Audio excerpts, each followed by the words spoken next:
চাপড়া ষষ্ঠীর কথা।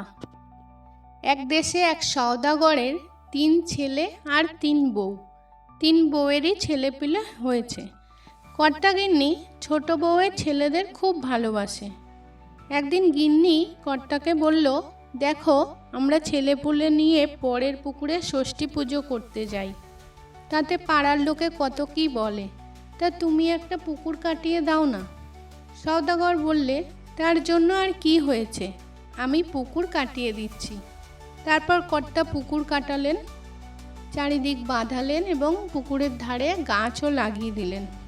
কিন্তু পুকুরে জল উঠল না, বর্ষাকালেও জল হলো না। পাড়ার লোক সকলে কানাকানি করতে লাগলো আর বলতে লাগলো, কি পাপিষ্ঠ লোক গো, পুকুর কাটালে কিন্তু এক বিন্দু জল উঠল না।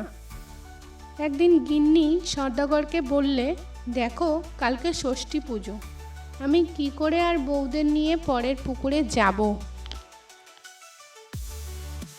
সেদিন রাত্রেই মা ষষ্ঠী সওদাগরকে ছলনা করবার জন্য স্বপ্নে দেখা দিলেন এবং দেখা দিয়ে বললেন, তুই ছোট বউয়ের ছেলেদের ভালোবাসিস, তাদের ভেতরে যে সবার ছোট সেই ছেলেকে কেটে তুই যদি পুকুরে রক্ত ছড়িয়ে দিস তাহলেই পুকুরে জল উঠবে, নইলে নয়। কর্তা স্বপ্ন দেখে কেঁদেই আকুল, বসে বসে কাঁদতে লাগলো। গিন্নি কর্তাকে এসে কাঁদতে দেখে জিজ্ঞাসা করলেন, কি হয়েছে, কাঁদছো কেন? কর্তা সেই স্বপ্নের কথা গিন্নিকে বলল। গিন্নিও শুনে কাঁদতে লাগলো। শেষকালে কর্তা অনেক করে গিন্নিকে বুঝিয়ে ছোট বউয়ের ছোট ছেলেকে ভুলিয়ে পুকুর ধারে নিয়ে এসে তাকে কেটে পুকুরে রক্ত ছড়িয়ে দিতেই অমনি এক পুকুর জল হয়ে উঠল।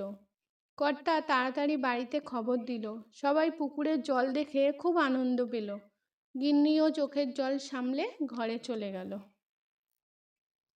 তারপর সকলে মিলে ঘাটে বসে মা ষষ্ঠীর পুজো করতে লাগলো। সকলেই পিটুলির পুতুল ও চাপড়া জলে ভাসালে।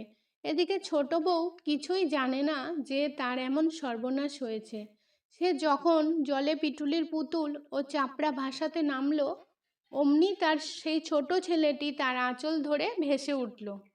ছোট বউ জলের ভেতর থেকে ছেলেকে উঠে আসতে দেখে আশ্চর্য হয়ে গিয়ে বলল, তুই জলের ভেতর কোথায় গিয়েছিলিস? ছেলে ভয়ে কিছুই বলল না। ছোট বউ তাকে আদর করে কোলে তুলে নিয়ে চুমু খেতে লাগলো। এদিকে গিন্নি ছেলেকে জল থেকে উঠে আসতে দেখে তাড়াতাড়ি কর্তাকে গিয়ে খবর দিল। কর্তা তাড়াতাড়ি ঘাটে এসে কাঁদতে কাঁদতে ছেলেকে বুকে করে নিলে। সবাই অবাক হয়ে গেল যে কর্তা কেন ওকে এরকম করে আদর করছে। তখন গিন্নি সব ঘটনা তার বউদের কাছে বলল। এই কথা শুনে ছোট বউ তো ভয়ে অজ্ঞান হয়ে গেল। চোখে মুখে জল দিতেই মা ষষ্ঠীর কৃপায় ছোট বউয়ের জ্ঞান ফিরে এলো। তখন 3 জায়ে ছেলেদের কোলে করে আঁচলে কলা বেঁধে মা ষষ্ঠীর কথা শুনতে বসলো। মা ষষ্ঠীর কৃপায় তাদের খুব ধন দৌলত হলো। বাড়ির সকলেরই মা ষষ্ঠীর ওপর খুব বিশ্বাস হলো।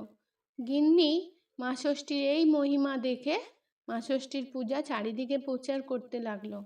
সেই থেকে দেশে দেশে এই চাপড়া ষষ্ঠীর কথা প্রচার হয়ে গেল।